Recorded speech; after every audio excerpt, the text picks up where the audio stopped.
నమస్కారం. భక్తి టీవీ ప్రేక్షకులకు అమ్మోరు ప్రత్యేక కార్యక్రమానికి స్వాగతం. ఈ జగత్తులో అమ్మ ప్రేమకు అంతులేదు. ఆ ప్రేమకు దైవత్వం తోడైతే ఆమె అమ్మలగన్న అమ్మ. అందుకే గ్రామాన్ని కాపాడే తల్లి గ్రామ దేవతగా, నగరాన్ని కాపాడే తల్లి నగర దేవతగా యుగ యుగాలుగా భక్తుల విశ్వాసానికి ప్రతీకగా నిలుస్తోంది. భాగ్యనగర చరిత్రలో ఎందరో రాజులొచ్చారు, ఎన్నో రాజ్యాలు మారాయి. కానీ ఒక శక్తి మాత్రం నిత్యం భక్తులను కాపాడుతూనే ఉంది, కంటికి రెప్పలా చూస్తూ ఉంది. ఆ శక్తే, ఆ జగన్మాతే, జగజ్జనని లాల్ దర్వాజా శ్రీ సింహవాహిని మహంకాళి అమ్మవారు. రండి, అమ్మవారి సన్నిధిలోకి అడుగుపెట్టి ఆ అమ్మ మహిమను, చరిత్రను, వైభవాన్ని తెలుసుకుందాం.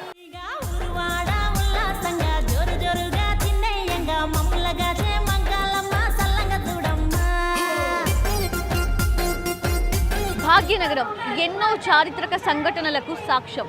ఎన్నో ఆలయాలున్నా సరే ఇక్కడ భక్తులకు ఆపదలో అండగా నిలిచే గ్రామ దేవతగా, నగర రక్షకిగా ప్రత్యేకమైన స్థానాన్ని సంపాదించుకుంది లాల్ దర్వాజా సింహవాహిని మహంకాళి. అయితే ఈ ఆలయంలోకి అడుగుపెట్టిన ప్రతి భక్తుడు ఒక మాట చెబుతాడు, ఇక్కడికొచ్చి మనస్ఫూర్తిగా ఆ అమ్మని మొక్కుకుంటే ఖాళీ చేతులతో ఎవరిని కూడా పంపించదు అని. నమస్తే దేవీ దేవేసి, నమస్తే రక్షణప్రియే, గ్రామ సంరక్షిణి దేవి, సర్వపద నివారిణి. దేవతలకే దేవి అయిన ఓ అమ్మోరు, నీకు నమస్కారం. భక్తులను రక్షించడమంటే ఎంతో ఇష్టపడే చల్లని తల్లివి నీవు. మేము నివసించే ప్రాంతాన్ని సంరక్షించే ఓ జనని, మాకొచ్చే కష్టాలను నివారించి కాపాడమ్మా అంటూ భాగ్యనగర చుట్టుపక్కల ప్రజలు వేడుకునే జగజ్జనని లాల్ దర్వాజా సింహవాహిని మహంకాళి.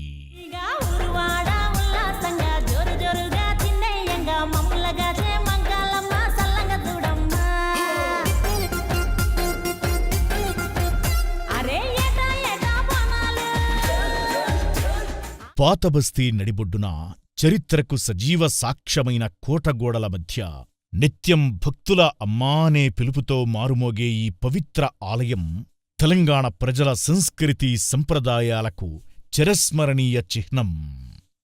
భక్తి, విశ్వాసం, శరణాగతి ఈ మూడూ కలిసిన చోటే దైవం ప్రత్యక్షమవుతుందని పురాణవచనం. ఆ విశ్వాసానికి ప్రతిరూపంగా నిలిచిన ప్రదేశమే ఈ లాల్ దర్వాజా శ్రీ సింహవాహిని మహంకాళి దేవస్థానం.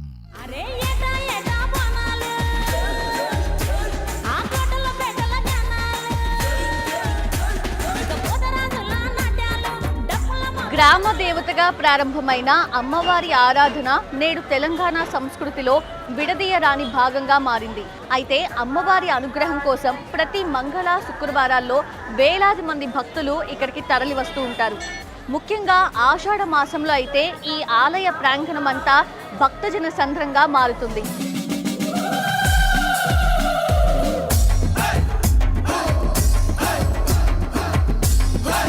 తల్లి దగ్గరకు వచ్చే బిడ్డకు అర్హత అవసరం లేదు, ప్రేమ మాత్రమే చాలు. అదేవిధంగా ఈ అమ్మ సన్నిధిలో ధనికుడు, పేదవాడు అనే తేడా లేదు. భక్తితో మొక్కిన ప్రతి మనసును అర్థం చేసుకునే కరుణామూర్తిగా, కోరిన కోరికలను తీర్చే వరప్రదాయినిగా లాల్ దర్వాజా మహంకాళి అమ్మవారు కొలువై ఉంది.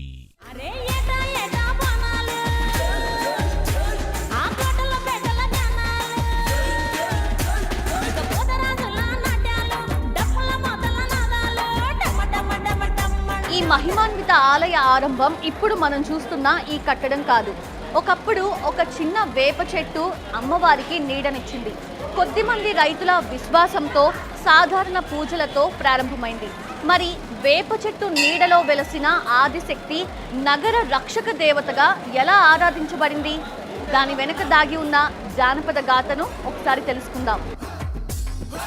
మన భారతీయ సంస్కృతిలో గ్రామదేవత ఆరాధనకు వేల సంవత్సరాల చరిత్ర ఉంది. గ్రామాన్ని, పంటలను, ప్రజలను రక్షించే శక్తిగా జగన్మాతను పూజించడం మన పూర్వీకుల సంప్రదాయం.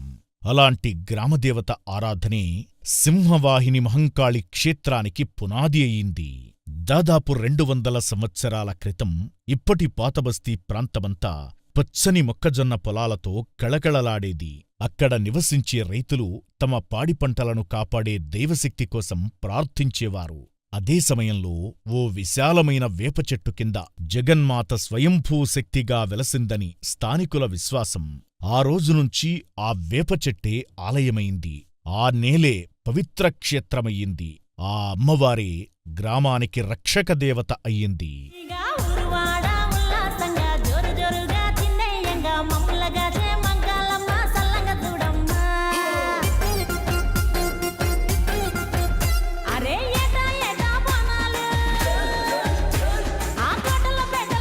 కాలం మారింది.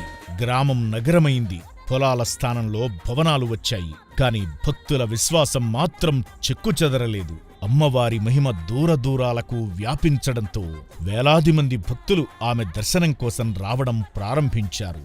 ఆ తరువాత జరిగిన ఒక మహావిపత్తు ఈ గ్రామ దేవతను ప్రపంచానికి పరిచయం చేసింది.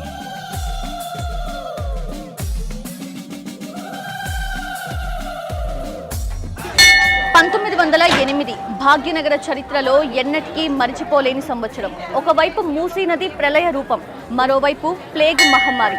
ఈ రెండూ కలిసి ప్రజల్ని వణికించాయి. మరి అటువంటి విపత్కర పరిస్థితుల్లో అమ్మవారు ప్రజలను ఎలా కాపాడారు?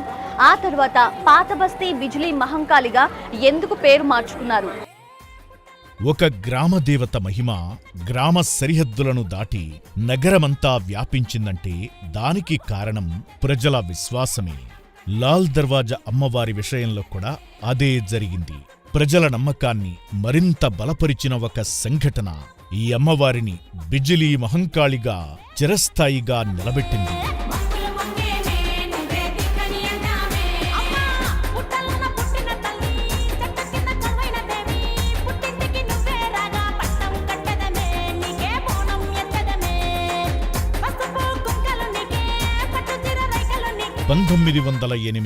భాగ్యనగర చరిత్రలో అత్యంత విషాదకరమైన సంవత్సరం.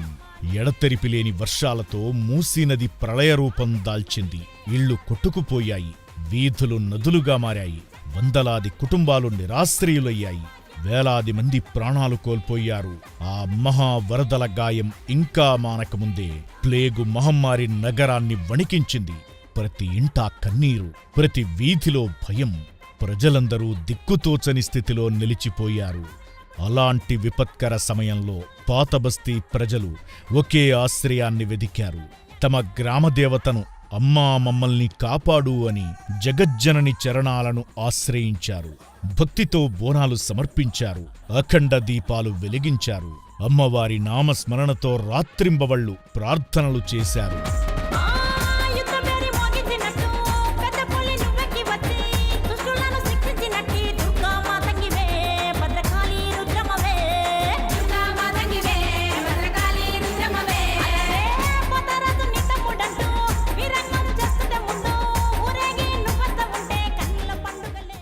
ఆ సమయంలో జరిగిన మరో విశేషం ఈ ఆలయ చరిత్రలో ఒక కీలక ఘట్టంగా నిలిచింది.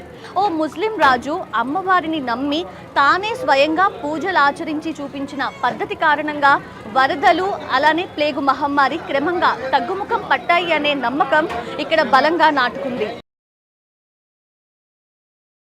స్థానిక కథనం ప్రకారం ఆరో నిజాం మీర్ మెహబూబ్ అలీ ఖాన్ తన ప్రధానమంత్రి మహారాజా కిషన్ షెర్షాద్ సలహా మేరకు అమ్మవారికి పట్టువస్త్రాలు, బంగారు గాజులు, ముత్యాలతో ప్రత్యేక పూజలు నిర్వహించాడట. ఆ పూజా కానుకలను ఉప్పొంగుతున్న మూసీనదికి సమర్పించారని చెబుతారు. ఆ తరువాత వరదలు తగ్గుముఖం పట్టాయని, ప్లేగు వ్యాధి కూడా క్రమంగా అదుపులోకి వచ్చిందని అంటారు.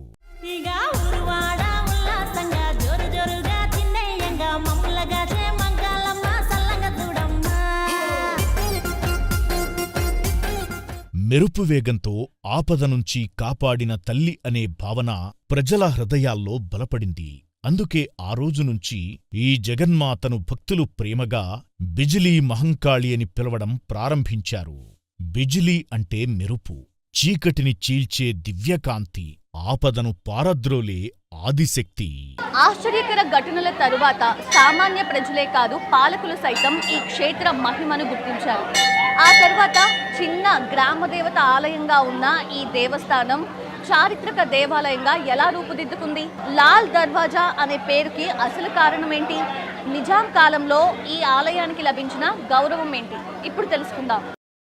నిజాం రాజుల కాలంలో హైదరాబాద్ నగర రక్షణ కోసం భారీ కోటగోడలను నిర్మించారు.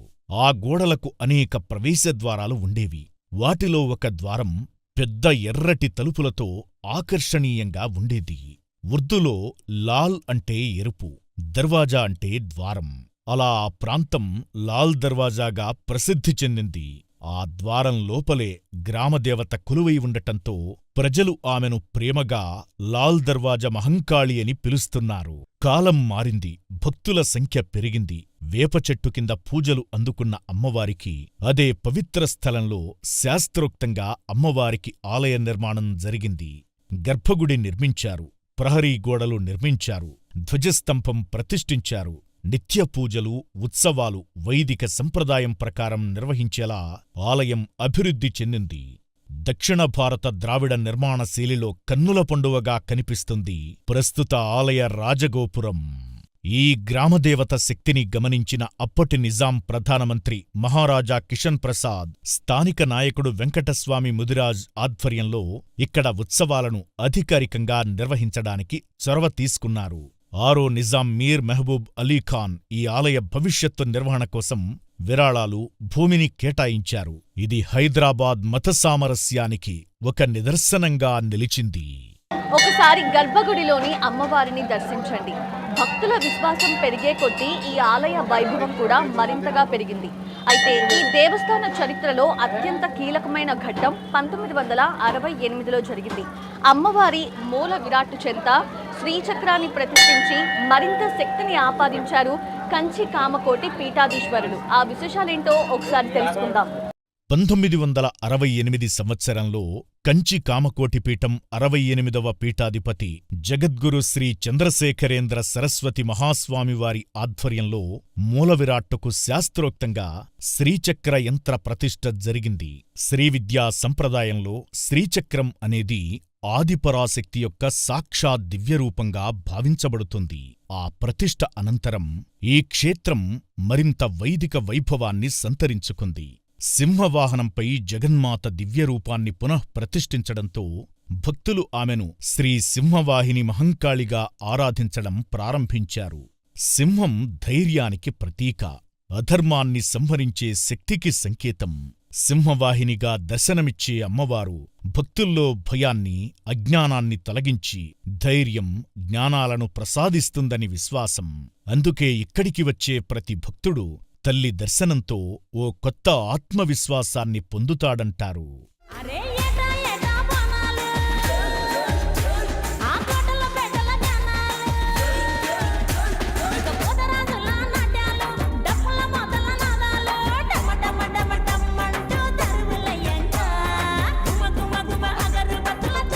గర్భగుడిలో రుద్రరూపిణిగా కాకుండా సింహవాహనంపై ఆసీనురాలై శాంతమూర్తిగా అభయహస్తంతో దర్శనమిస్తుంది శ్రీ సింహవాహిని మహంకాళి. చతుర్భుజాలతో దివ్య ఆయుధాలు ధరించిన అమ్మవారి నయనాలు భక్తులను నిత్యం కరుణిస్తుంటాయి.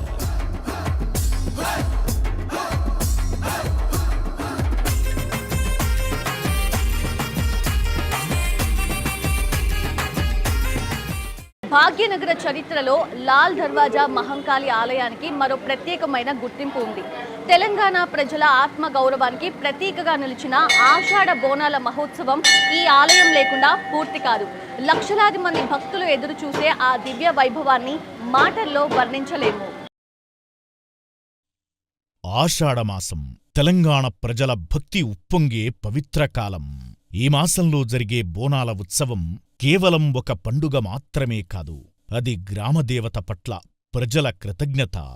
గోల్కొండలో ప్రారంభమయ్యే బోనాల జాతర మిన్నంటేది మాత్రం లాల్ దర్వాజా శ్రీ సింహవాహిని మహంకాళి అమ్మవారి సన్నిధిలోనే. ఆషాఢమాసం చివరి ఆదివారం వచ్చిందంటే పోతురాజుల నృత్యాలు, శివసత్తుల పూనకాలు, డప్పుల మోతలు, జై మహంకాళి నినాదాలతో లాల్ దర్వాజా వీధులన్నీ ఒక ఆధ్యాత్మిక ప్రవాహంగా మారిపోతాయి. లాల్ దర్వాజా ఆలయంలో జరిగే మరో విశిష్ట సంప్రదాయం రంగం. భక్తులందరూ ఎంతో ఆతృతగా ఎదురుచూసే ఈ కార్యక్రమానికి ఒక ప్రత్యేక ప్రాధాన్యం ఉంది. ఇక బోనాల మహోత్సవంలో చివరి అంకం ఏంటి అంటే ఘటాల ఊరేగింపు. ఇక్కడి నుంచి ప్రారంభమయ్యే అమ్మవారి ఊరేగింపు నగరం అంతా సంచరించి భక్తులను ఆశీర్వదిస్తుంది ఆ అమ్మ. బోనాల మరుసటి రోజు అమ్మవారి ప్రతినిధి చెప్పే భవిష్యవాణిని రంగం అని పిలుస్తారు. భక్తుల విశ్వాసం ప్రకారం అమ్మవారి అనుగ్రహంతో పలికే ఆ మాటలు రాబోయే సంవత్సరానికి మార్గదర్శకంగా భావిస్తారు. ఈ కార్యక్రమాన్ని దర్శించేందుకు వేలాది మంది భక్తులు తెల్లవారుజామునే సింహవాహిని ఆలయానికి చేరుకుంటారు. ఇక బోనాల మహోత్సవానికి చివరి అంకం ఘటాల మహా ఊరేగింపు.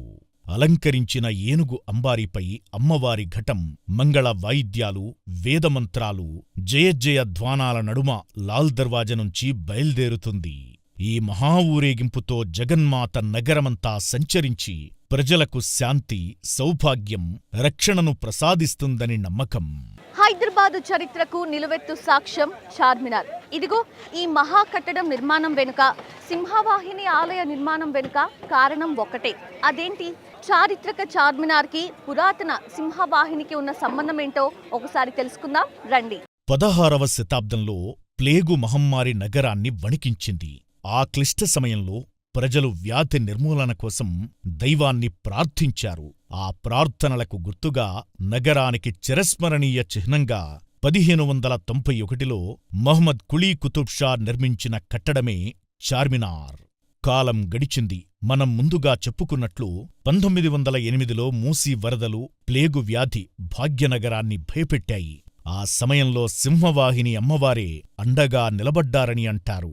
ఆపై అమ్మకు కృతజ్ఞతగా నిర్మించినదే లాల్ దర్వాజా ఆలయం. ఒకవైపు చార్మినార్, మరోవైపు లాల్ దర్వాజా సింహవాహిని అమ్మవారు. రెండూ వేర్వేరు కాలాలు, రెండూ వేర్వేరు విపత్తులు. కాని ఒకే సంకల్పం హైదరాబాద్ నగరాన్ని ఇప్పటికీ సుభిక్షంగా కాపాడుతుంది.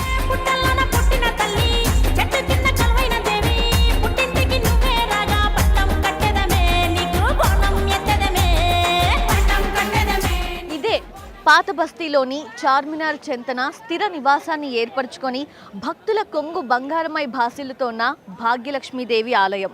సిరి సంపదలకు అధిదేవతగా నమ్మిన భక్తులను అనుగ్రహించే వరప్రదాయినిగా భాగ్యలక్ష్మి అమ్మవారికి ఎనలేని పేరుంది. అయితే భక్తులు భక్తితో గనక అమ్మవారిని దర్శిస్తే సిరి సంపదలకి లోటే ఉండదని నమ్మిన భక్తుల విశ్వాసం. ఇక్కడ భాగ్యలక్ష్మి అమ్మవారిని గ్రామ దేవతగా కొలుస్తారు. అలానే బోనాలు సమర్పిస్తారు. శ్వేతాంబరధరే దేవి నానాలంకార భూషితే జగస్థితే జగన్మాతః మహాలక్ష్మీ నమోస్తుతే. చార్మినార్ చెంతనే కొలువై ఎందరో భక్తుల ఎలవేల్పుగా పూజలందుకుంటోంది భాగ్యలక్ష్మి అమ్మవారు. భాగ్యలక్ష్మిని పూజించేవారికి విజయం సొంతమవుతుందని పేరు. అనుకున్న కార్యాల్లో అపజయమనేదే ఉండదని అంటారు. పరీక్షల సమయంలో విద్యార్థులు, ఉద్యోగ ప్రయత్నాల్లో ఉన్నవారు, వ్యాపారాన్ని ప్రారంభించాలనుకునేవారు ఇలా ఎవరైనా ముందు భాగ్యలక్ష్మి అమ్మ దర్శనం చేసుకుంటే తిరుగుండదని నమ్ముతారు. అందుకే సామాన్య భక్తులతో పాటు న్యాయమూర్తులు, రాజకీయ నాయకులు, కళాకారులు, ఇతర ప్రముఖులు భాగ్యలక్ష్మీదేవి దర్శనం కోసం పరితపిస్తుంటారు.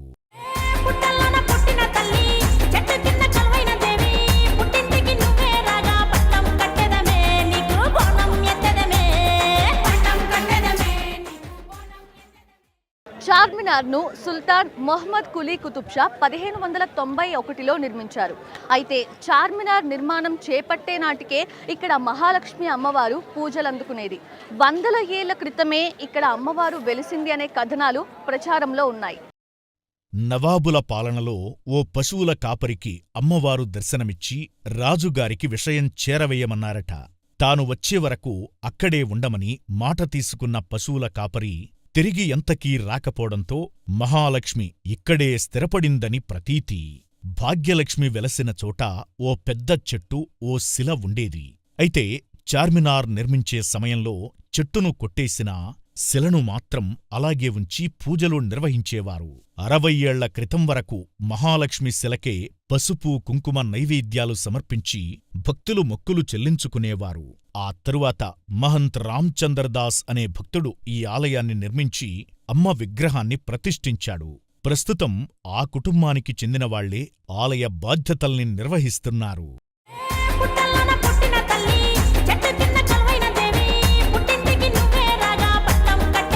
తెల్లని చలువరాతితో చెక్కిన అమ్మ రూపం భక్తులను కట్టిపడేస్తుంది. చతుర్భుజాలు, చిరుమందహాసం, చల్లని కన్నులు, మెడ నిండా ఆభరణాలు, కిరీటం, ముక్కుపుడక, మెడలో పూలమాలలతో ఆ అమ్మవారు భక్తులను కాపాడుతూ ఉంటుంది. ఆమె దర్శనం ప్రాప్తిస్తూ ఉంటుంది. చుట్టూ మకర తోరణం, దానిమీద అష్టలక్ష్ములు కొలువై ఉంటారు. అభయ వరద హస్తాలతో ఆ తల్లి తనను కొలిచే భక్తులను కరుణిస్తూ ఉంటుంది.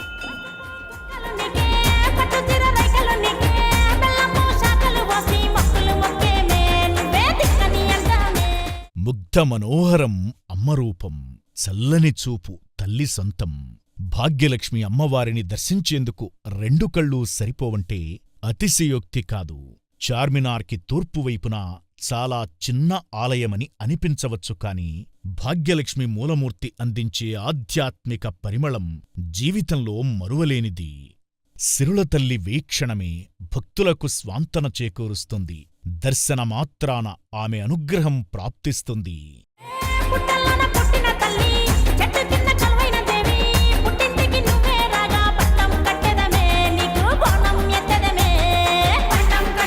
అమ్మవారి పాదాల చెంత 2 వెండి విగ్రహాలు సైతం మనం దర్శించుకోవచ్చు. ఆ వెండి విగ్రహాల తొడుగుల నడుమ లక్ష్మీదేవి స్వయంభూశిలను ఏర్పాటు చేశారు. ఇక ఇక్కడ ఉన్న శ్రీచక్రానికి చేసే పూజలు ఎంతో మహిమాన్వితమైనవని భక్తుల విశ్వాసం. శ్రీచక్రానికి కుంకుమ పూజలు చేసి ఆ కుంకుమను ధరిస్తే ఎన్నో సమస్యలు దూరమవుతాయని ఇక్కడివారి విశ్వాసం.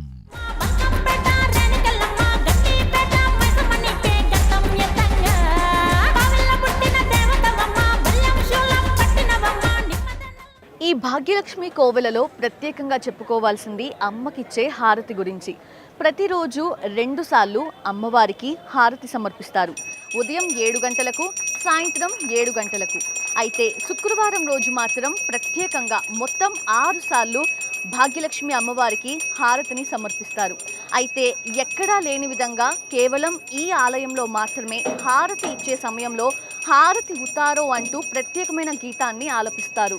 అయితే భక్తులందరూ కూడా కేవలం ఈ స్తోత్రం వింటూ ఆ అమ్మకిచ్చే హారతి వీక్షణం కోసమే ఇక్కడికి వచ్చే భక్తులు కోకొల్లలు.